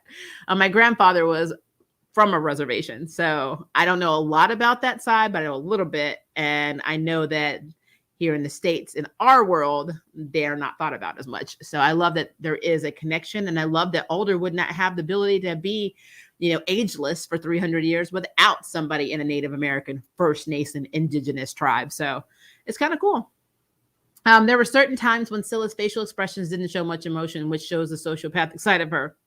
She does have that kind of, it's really weird, that whole staring at, and like, it's like a deer caught in headlights kind of look. I don't know what it is, but actually I think she's just looking at people and talking shit in her head. That's what she's doing. But yeah, like I said, and again, this is I had to keep disclaimering this because people personally get in their feelings about that too. The actors are not the characters. Nobody hates the actors. Nobody has a problem with the actors. Please stop. Amalia Holmes does a great job of making me dislike her character. So she's doing something right. And therefore, I don't dislike the actress. I just don't like the character. It's just what it is. Plus, I'm kind of sick to death of LGBT tropes and relationships that are toxic, because not every LGBT relationship is abnormal and toxic and weird. And I'm so tired of the representation showing it. And sometimes I get in my feelings when you have a LGBT showrunner or writer that writes it that way. It's very weird. Why can't it just be them having a distance problem? Why is it one's just anti-army and the other one is just, you know, pro-army? And there's no killing involved. One's just a dodger and keeps running from the army. I would have been behind that. If Sylla was just a dodger and just kept hiding, you know, from the military, and they met by chance, and then she was hiding out with Raelle's dad, that's different. That's a love story. This shit is toxic. I'm sorry. I can't. They needed me to rewrite that. That's what that shit was. You want me to like Sylla? I will fix Sylla. I will undo all of her BS, and then I will like her. That's how it is. 1 second. I forgot when it scrolls down, it just like does that thing, and then I'm like, where are we? Okay, 1 second. Okay. Almost there. Almost there. Okay, here we go, Kevin. Also, what redemption arc? Sylla regrets nothing unless it relates to Raelle. Exactly. 1,000,000,000%. Honey, in this episode, I was more of a mix of Tally and Abigail this entire episode because I was ready to end Sylla. The second takes one step back. I mean, seriously. And I love how people are like, Abigail, you're just being mean to Sylla. I guarantee you guys, you will see these comments. Abigail is being a bitch to Sylla. And Sylla would have beat Abigail's butt. She only didn't do it because Raelle is her sister. Blah, blah, blah. I'm telling you, this is the stuff people write and say. It's crazy. I'm sorry you're getting these comments. Personally, I do like them together, but nobody should attack anyone for having an opinion. People are stupid. People just get in their feelings about the wrong stuff. I wish people were more passionate about what's happening in the real world than what's happening in this TV show. Then it may be a better place because this, I'm going to tell you, if you take the logic here, like the comment I read about nobody cares about extras dying, and you put that in real life, and then you look at stuff like 9/11, and you put that in context. Like people are like, how would you, you don't know these people. How can you be have empathy for these people? Well, when you watch the news and you saw these people in the Twin Towers falling, and you saw all of these people dying, and you saw these first responders that basically were killed trying to save these people, you didn't know any of them. But if you are a human being with emotions, then your heart goes out to them, because it is effed up. It is a tragedy. It is horrifying to see these people no longer have a life because terrorists decided to crash into the damn building. So that, to me, if you take this right here, 9/11, and then you take what happened in this show and you listen to these people say, it's okay, it'll mess with you. You really start looking at people like, wow, are you a sociopath? What the hell is wrong with you? Yes, this is a fictional show, but I mean, for you to be so accepting of a fictional show, what does that say about you in real life? That is what's scary to me. It scares me that people are so, and then, I mean, to be honest, some of them might be my daughter's age. My daughter will be 25 next month. That's fine. I know that when you're young, sometimes you're crazy. I was crazy when I was 25. So, I mean, with age comes a little bit of sanity. But at the same time, we're in an age now where you're seeing riots, you're seeing people get, lose their lives in the streets all the time. How can you make a comment, a blanket statement like that and be okay and think that it's okay to be okay with people being killed because it's your favorite character and your favorite ship? It's just really, really weird to me. I'm sorry. It's weird. Nicte is too ready to sacrifice her own. That cabin with the 2 dead spree was so revealing. Alder may be sketchy, but we have no indication of her engaging in mass murder. I mean, she didn't engage in mass murder, but she did kill witches that basically surrendered. That's murder, no matter how you look at it. If your enemy surrendered to you and then you set them on fire and burn them alive and lock them into the place that you're burning them alive in, I mean, that's pretty homicidal if I ever saw it. I was not expecting this episode to end with Raelle getting back together with Sylla, adopting a kid, and moving Sylla into her dad. Damn, she gave 0 Fs about Sylla's possible body count. And then think about what I said about her father being a civilian. So think of this. That could have been Sylla's dad at the mall because his daughter was being conscripted. And some of them actually were going to support people that, they were being, not everybody was there like, damn, the witches are going, yay, yay, yay. No, they literally were there to see the army or soldiers and to show support. And that could have been Raelle's dad. Sylla could have killed Raelle's dad, Willa's husband, because he is just as civilian as everybody in that damn building. And the irony that she's going to go stay with a civilian when she's killed 1,601 of them. Can they talk about that over pancakes? Hi, yeah, Mr. Collier, you're awesome. If I had known that, there were awesome civilians like you, I probably wouldn't kill 1,601 of you. Bullshit. It's just bad writing. I'm sorry. That part is just very bad for me. Sylla never showed remorse. The only thing that Sylla cares about is Raelle, not out of guilt, nothing. The only one that gets close is Anacostia, but even then, that's pushing it. Yep. We didn't get our Sylla kill of the week this week. It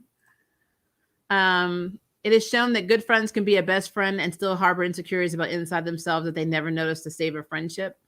I mean, the people that I've seen talk about Sylla call her a terrorist too, and then ship her with Raelle. Yeah. I don't get it. Like, I'm going to tell you now, I watched Killing Eve with, Vinielle and with Eve, and I absolutely understand that they have a toxic relationship because they do. Like, toxic. The show itself has a lot of like espionage, has a lot of cool plots. Sandra Oh and the actress that plays V, which I always forget her name, but she's a brilliant actress. Yeah, they have chemistry. But at the end of the day, they are effing nuts. They are both effing nuts. Eve is okay with her murdering people, but she's not, but she's attracted to her, so she's ready to accept it. And V is like, I kill people. It's what I do, but I love you. So I'll kill people and I want to be with you and I won't kill you. Can you handle that? That's toxic. It's effing toxic. Oh, guys. I don't know anymore. I'm worried that President Kelly might appoint a normal person to run with the witch army. However, this should be a far-fetched thing that could happen. True. I mean, But I don't know. I don't think a civilian can run the rich army. They definitely wouldn't respect the civilian. Because you see how they were talking to Rael's dad when she was kidnapped. Like he wasn't even there. So, no. Rael questioned her luck for 2 people who were terrorists. She did say that. She said, what does it say about me that the 2 women I love the most in this world were both terrorists? That's and did horrible things. That's exactly what she said. So, yeah. I'm telling you right now, I'm putting a challenge out to you guys, and please put it in the comment section on the community tab of the stream for this.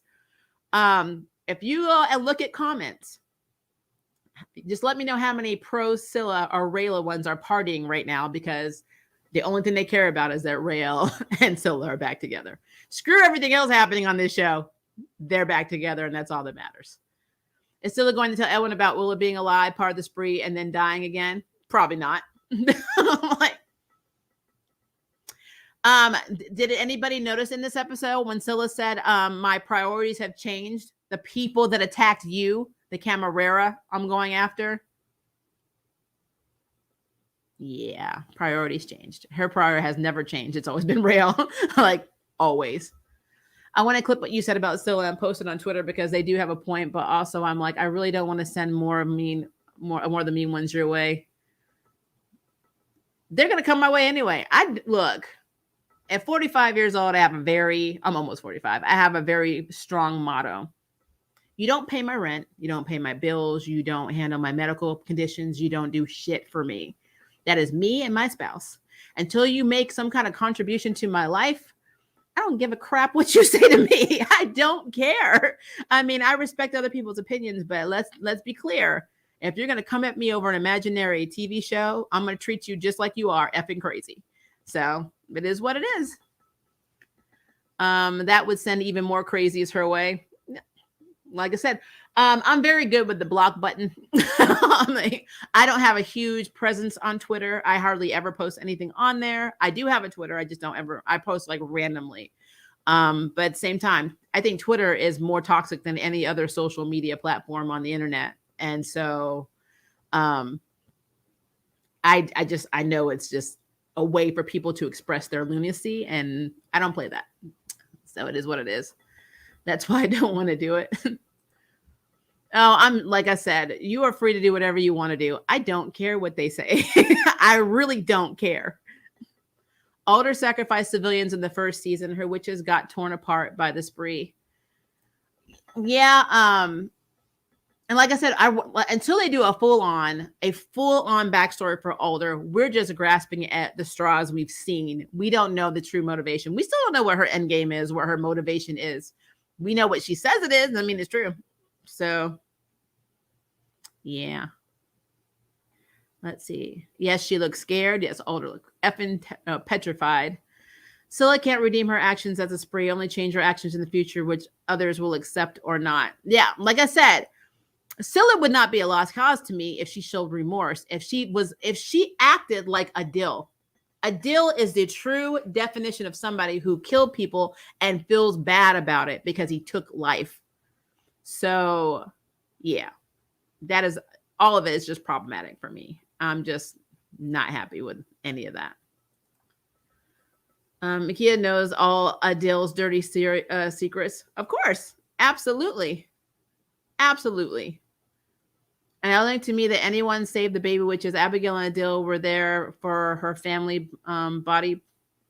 Hold on, let me try this again. I'm sorry. And I don't think to me that anyone saved the baby witches. Abigail and Adil were there for her family body part being disrespected by the Camarera, and they were happy happenstances at best. But they still ended up saving those kids. They walked in there, saw kids in the cage, beat the hell out of the Camarera. Abigail literally melted skin off one, and Adil made another one into a bendy stick. That is the definition of saving children. It doesn't matter if you got the intel ahead of time. If you walk in the building and you save people, bam, guess what? You save these kids. That's not logical to me.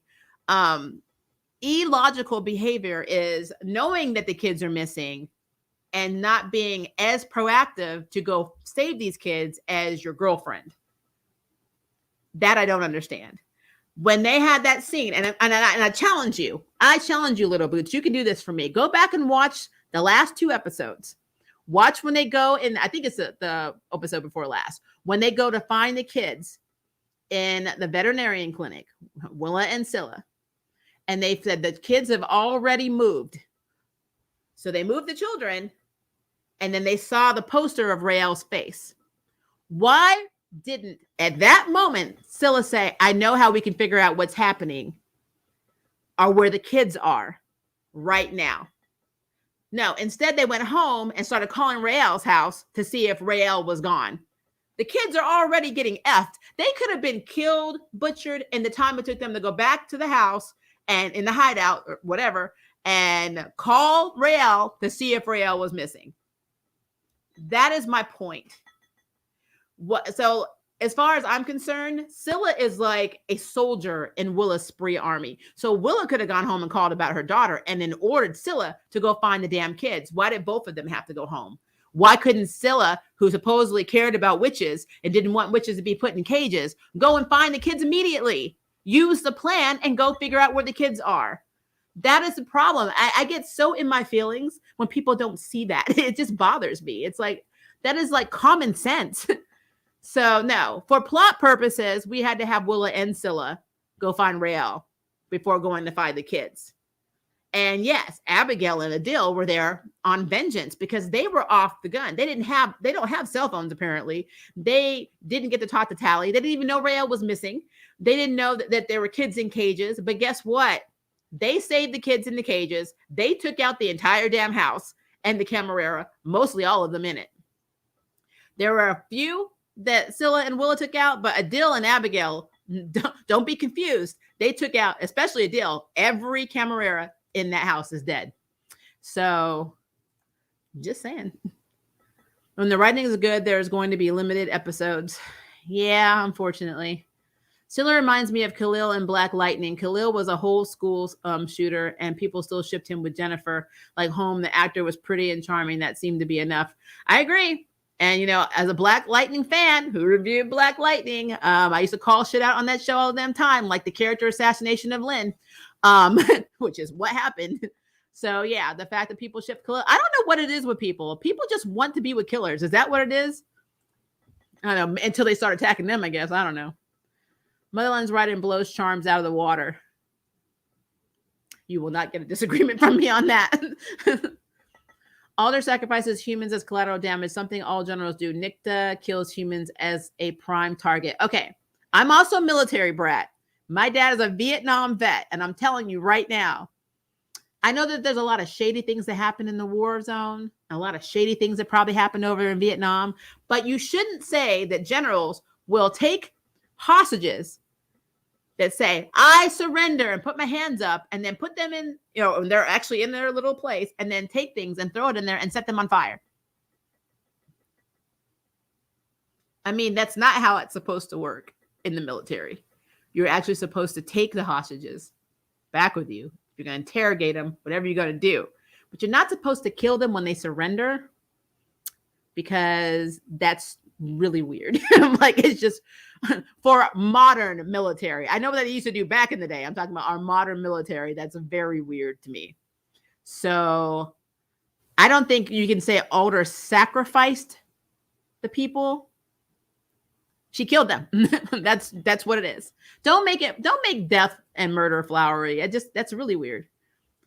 Elliot said that people who jumped at the mall experience illusions like the ones the unit experienced in this episode. That's why Sylla said she had used that word before at a larger scale. Yeah, I know exactly what she was talking about. That, I mean, she even had that balloon. I always felt like the balloons were the catalyst for them doing large attacks. So yeah, absolutely. I believe and could see Petra working with Vice President. She wouldn't know that the Vice President was the Camarera, because Petra was working with the President to replace General Alder. Very true. That is very true. Okay, I think I already answered this. I have not, but if you put that in the post or comment section of this video or on the community tab, I definitely will. We know the military don't have Navy special ops. They should. I think Elliot mentioned that Sylla was one of the leads. In an interview, he said the show had 4 leads. Season 1 started and ended with her. Maybe that's why she has main character insurance. So my problem with that is I thought Anacostia was the fourth lead. So I thought it was those three and then Anacostia.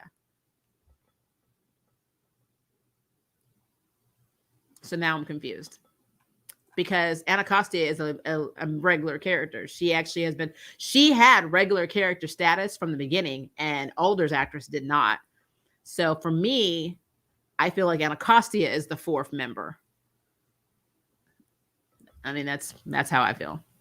Hoping to get a renewed, but the budget will be a problem because Freeform is not a big network. True. Well, like I said, I'm always nervous with Freeform because after they got rid of Shadowhunters when it was doing very well, because of money, it made me realize that nothing on there is safe except for shows that don't require CG or fighting or awesome writing. So, and like I said, Good Trouble is not a bad show. I don't hate Good Trouble. I don't watch it religiously, but when I have, it's not bad.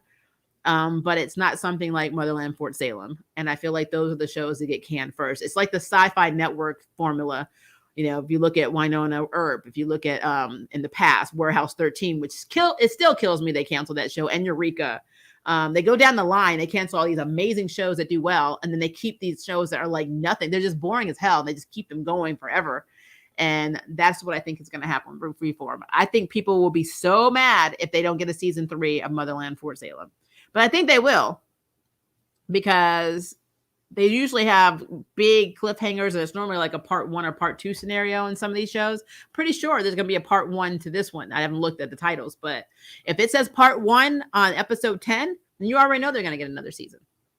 So now what's going to happen after that is anybody's guess. I have no idea, but I do think Motherland will not suffer the same fate. Hopefully that Shadowhunters did, because that was a very good show, and it's, you know, I even love the books. I read the books before I saw the show and the movie, but yeah, I hope it doesn't fall that way. Sylla has her own mission that is not about Raelle. She has always been about helping witches. I do agree this mission was all about Raelle. So the problem is that her mission has been to kill innocent people to help witches. Because I really want somebody to tell me, before you saw her save Tiffany, can anybody produce a clip, time code from an episode of season 1 or anywhere in season 2 besides the Tiffany thing, where she actually helped another witch that was not Raelle? And what I mean by that, I'm talking Dodgers. Like, is Porter a witch? Did Porter have witch, from a witch line? Because that was her ex-boyfriend, and she made him die because she didn't want him to rat her out who she was. That wasn't helping a witch. That was killing one. So I want somebody to please give me, based on this statement right here, because this is what I like to do. I like to challenge people. Prove me wrong. Show me somewhere in season 1 where Sylla saves a witch or did anything for a witch outside of murdering and having terrorist attacks and helping Raelle. And then I will say, I will agree with you. I will say, you know what? You're absolutely right. But until you show me that, I'm sorry. I don't agree with that at all. Someone reported on a review show that a couple of people and Elliot hinted at a season 3. I'm sure. I'm pretty sure. I mean, there'd be no, I think they would be stupid to cancel it, because it's one of their, as far as I've seen, one of their highest rated shows on Freeform. So it'd be really stupid. Hulu is footing part of the bill for this season. Well, that's because, what's his name? Oh, it went out of my head. Oh, make me do work today. Hold on. I have to look it up. For some reason, I thought I knew the name of the movie that I was thinking about, and I didn't. And I forgot the actor's name, but I'm going to look it up, because when I saw who did this, like who was a producer, I started laughing. Was it Will Arnett? No, hold on. It's not Will Arnett. Hold on. So it's one of the producers that I think is one of the reasons they get all the funding that Will Ferrell. That's who I'm thinking about. Will Ferrell is one of the producers of this show, which, if you remember him, all of the comedy movies he's done, pretty much his whole entire trek. He has done a few serious movies, but I know him for comedy in the Lego Movie. And when you see the content of this TV show, you would not think that Will Ferrell would be one sponsoring or producing this, but he is. And I thought that was really interesting. And I think that that's probably why they're able to get Hulu because of his name. Nicte is truly a wonder to the craft and work. Having the bats learn her song as the sound waves bounce back through echolocation was sheer genius, and being able to maintain it for long periods of time. I agree. No, if it's Anacostia, I'm going to be so mad. Oh, I'm telling you guys, you're not going to want to come to this channel. I will be pissed. Petra is unaware that the vice president is a camera, which is crazy because isn't Petra like in charge of the spy organization or network? Yeah. And what's really funny is that why is Alder shocked when Petra does things? She's in charge of the spy organization. Like, that's what they do. I wouldn't say that the mission accomplished just yet. Nicte, while chained up, seems to be the type to have one last thing up her sleeve before she meets the pirate. I think all of this is orchestrated. All of this, the attack on Alder and all that, was to get Nicte on base. I really think that. I wouldn't be surprised as she slowly burns on the pyre to she uses one of the last seed song off cannon work that attacks not only Alder and her biddies, but everyone in the area.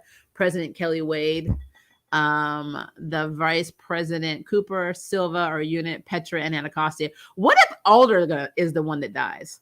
What if they made her a regular to kill her off? Because I know she's not from here. I can't remember where she's from. I don't think it's Norway though. But it may be she doesn't want to fly all the time to Canada for months on end, especially if she's actively working in her own country. So maybe they had her here to give her a write-off. Maybe Alder is going to die in the season finale. Would that not be messed up? I think that Nicte is Alder's ex. They have that kind of energy for me. Oh, probably. Absolutely. After seeing what's going on with Tally, maybe that was an establishment that Alder swings both ways. We saw her get it on during Beltane with the witch father, but that's about it. We don't really know anything about her relationships or her past. We just know she can't have kids, apparently. Generational Camarero. Follow the money. Absolutely. I love for her to Alder. I love for her to be Alder's ex. I need some Alder rep on this show. I know, right? Sylla did say she kills innocents. She does not hate humans just because they are humans, but she does not care enough about humans. Okay. I'm confused. Are you? So are you telling me that she's admitting to killing innocents? She doesn't hate humans just because they're humans, but she does not care enough about humans. Okay. Adil desperately needs intense therapy. Maybe we should be prepared for the wrath of Khalida coming for Abigail and by extension for Salem. Yeah, I was thinking about that too. I wouldn't be afraid of Alder either if I had almost killed her without even being in the same room with her, and now Nicte might end up in the same room with her. Well, she's going to use Tally to get to her. I can see it. Big fear. Adil's last act would be to impregnate Abigail.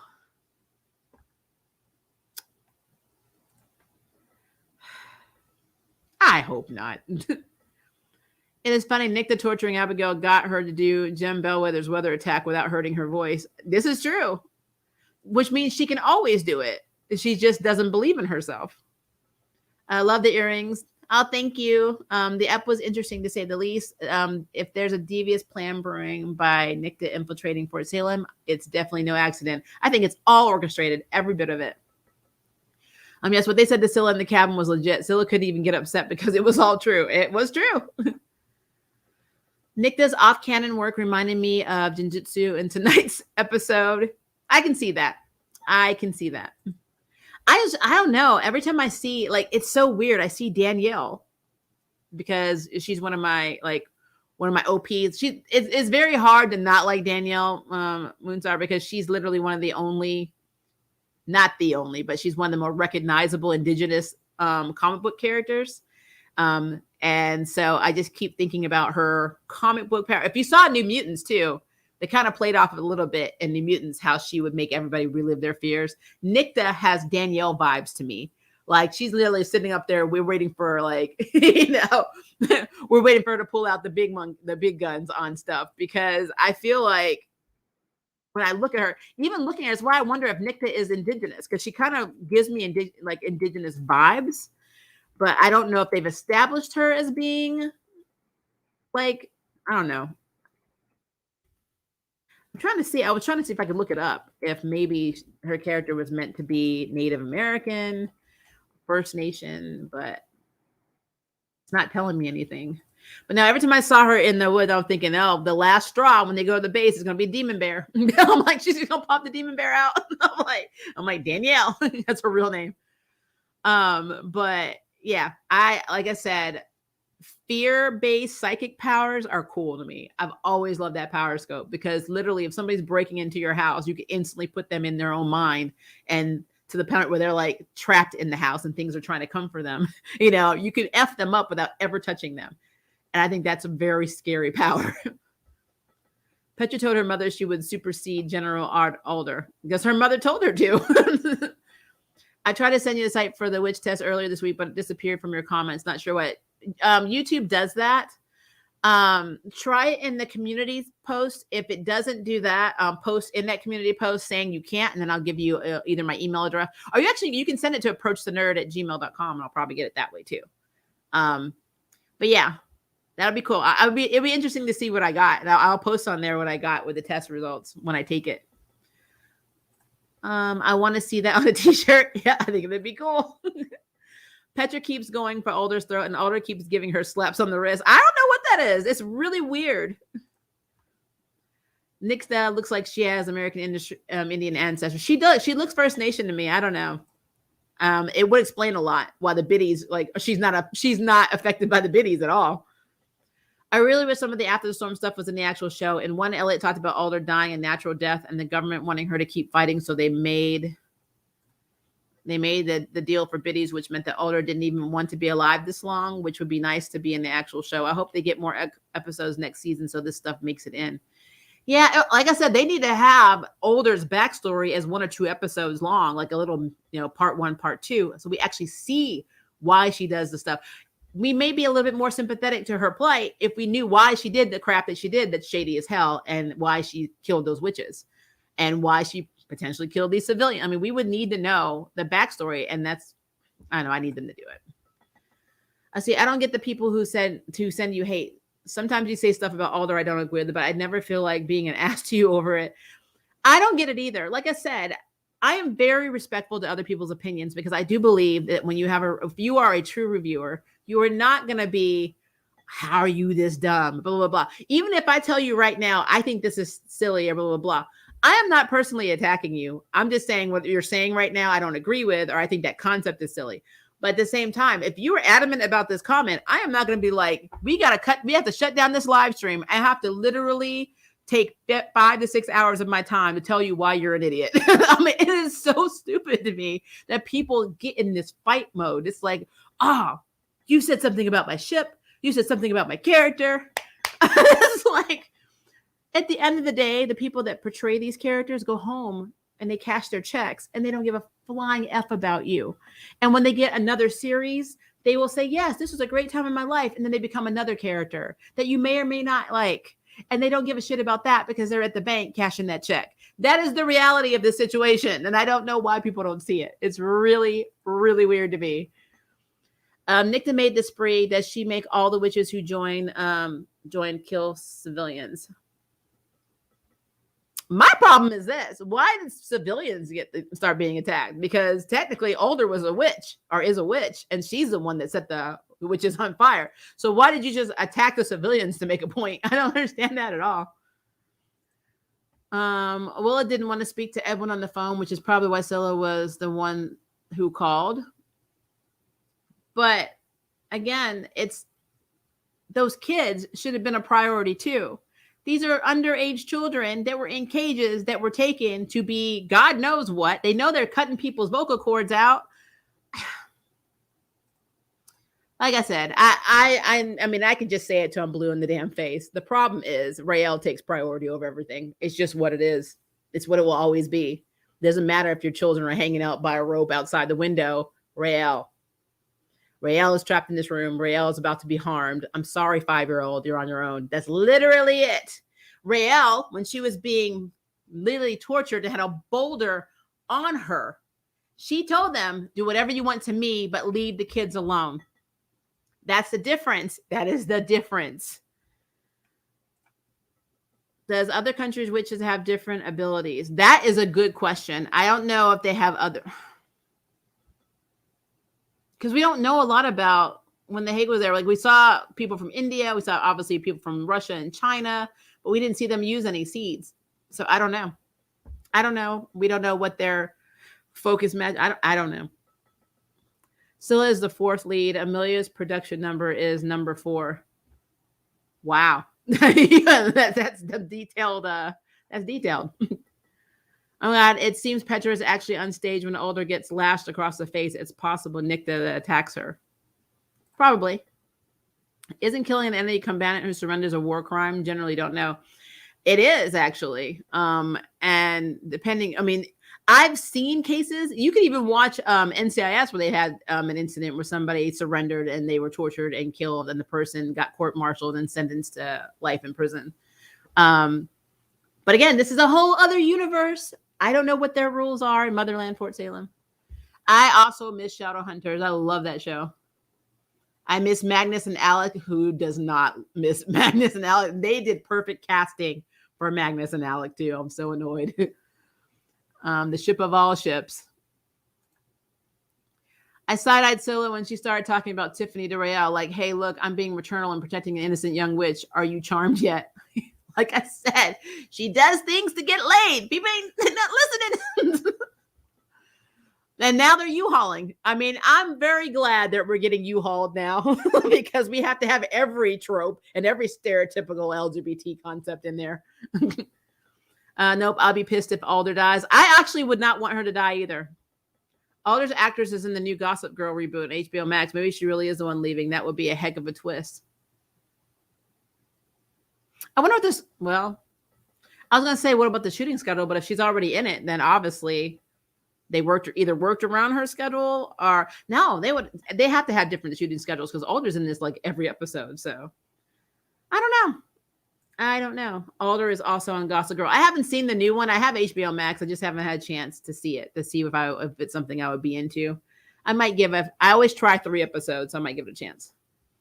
I'm not scared of Alder or Nicte. I'm more scared of Kalita. Girl gives me Kiyoshi vibes. She does.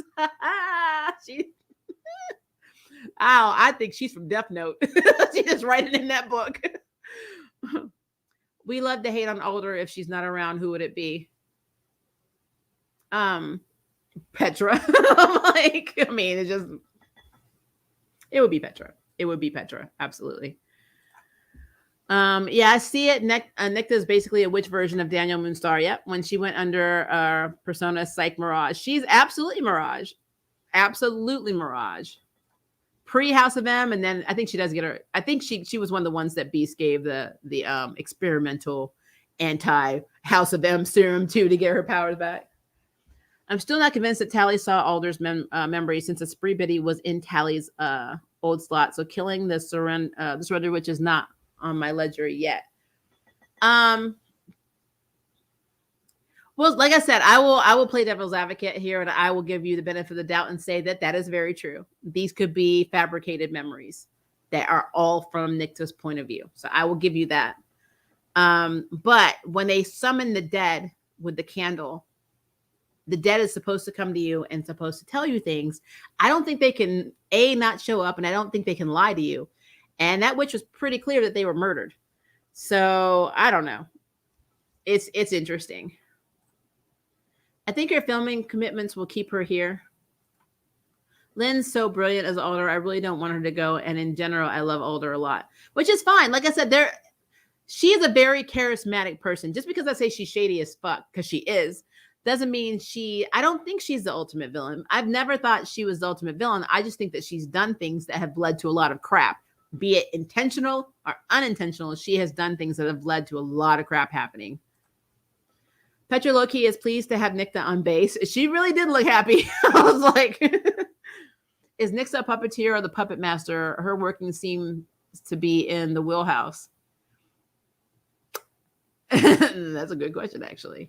I don't know. In an interview I saw a few months ago, Demetria answered a question for Lynn about Alder and said season 2, episode 9, the entire episode, there was a meeting of the fierceness of Alder and what we've known and the vulnerability of who she's always been has been too strong to show.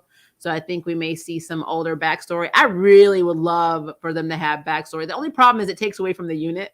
So if it's a whole episode, but yeah, I would love for them to do a special episode after the season ends, just 1 or 2 episodes, like a little mini series about Alder's backstory.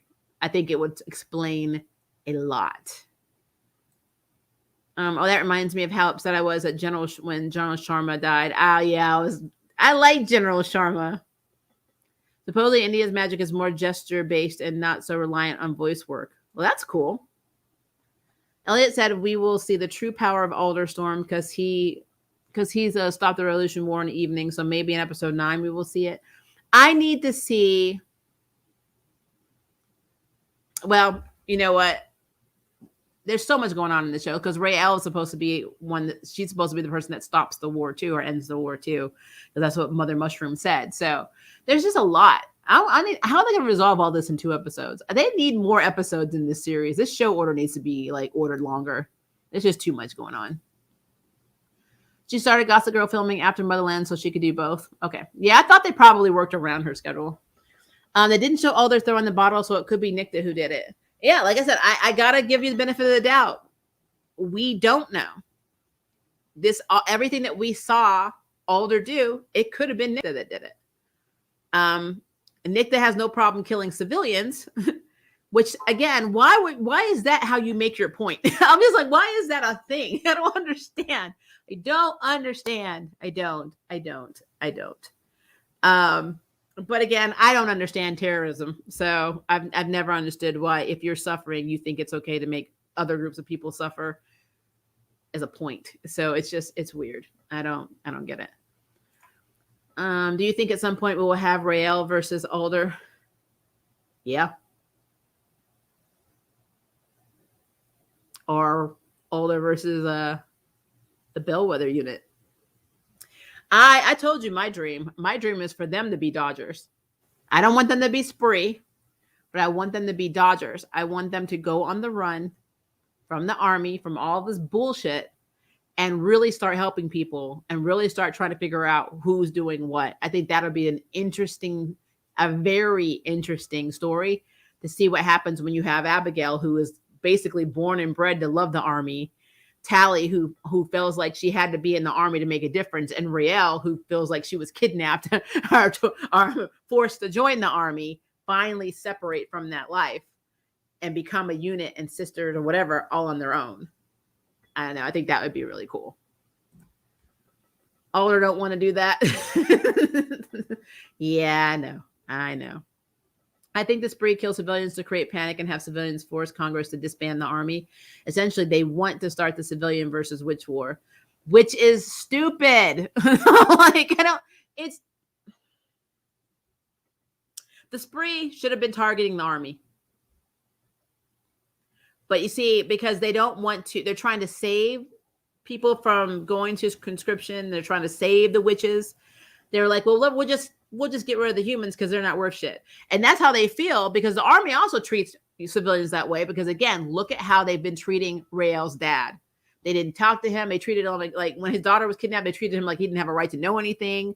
His dad even talked about how he went for Raelle's birth, and the mother had to literally, straight out of having the umbilical cord, cuss out soldiers because they were telling her husband that he didn't have a right to be on the base and that he was going to make his daughter weak for being a civilian.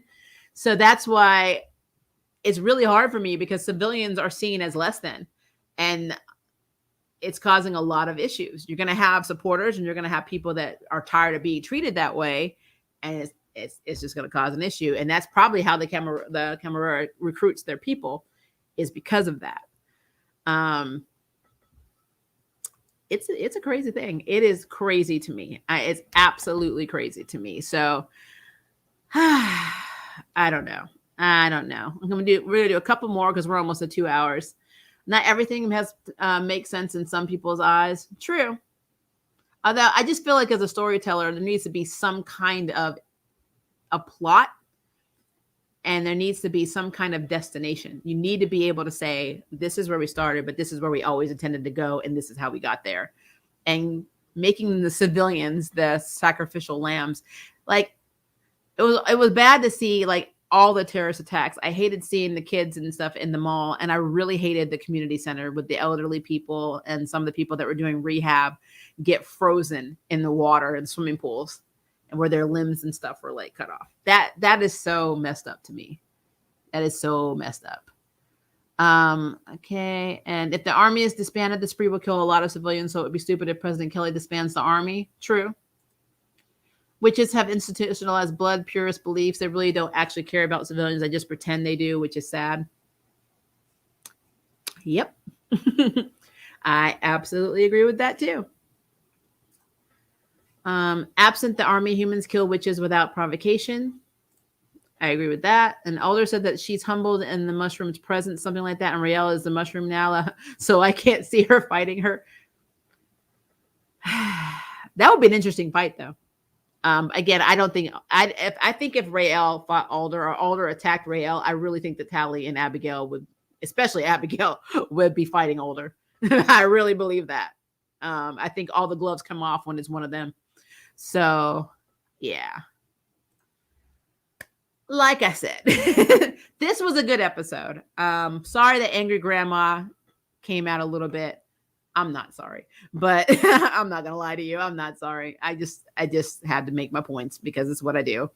But yeah, this has been a really good stream. You guys have been very active. I love it because I love when we have things to talk about. We have things to theorize about, and keep it going in the comments because there's probably something we didn't think about that we need to think about. So, and if there's something I missed, please repost it in the comments. Not this, but in the comment section, because this stops when I end this stream.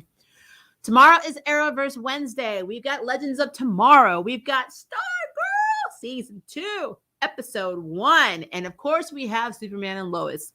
It is a lot earlier than normal. It's going to be at 1:30 p.m. Central Standard Time. So if you guys are able to make that stream, please do, because we have a lot to talk about.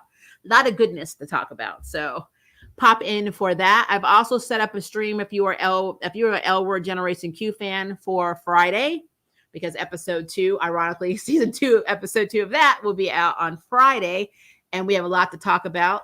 In about 20 minutes on my channel, Approach the Yuri, I do have a short spotlight video on the Danny, Sophie, Finley triangle that's happening right now in the L Word Generation Q. That's where that channel is where all of the spotlight couples go.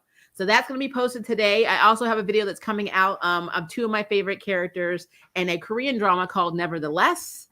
And I'm pretty impressed with it because they normally are not big on LGBT content in Korea. I know this because I'm married to a Korean American, and it's not legal to be married in an LGBT relationship over there, even though people still are in relationships. So the fact that we have a TV show that actually has 2 women that are being shown to like each other and having an actual romance so far has been really good, as long as they don't F it up, because again, I have to see it through to the end, but I am going to spotlight these two characters because I think they're adorable.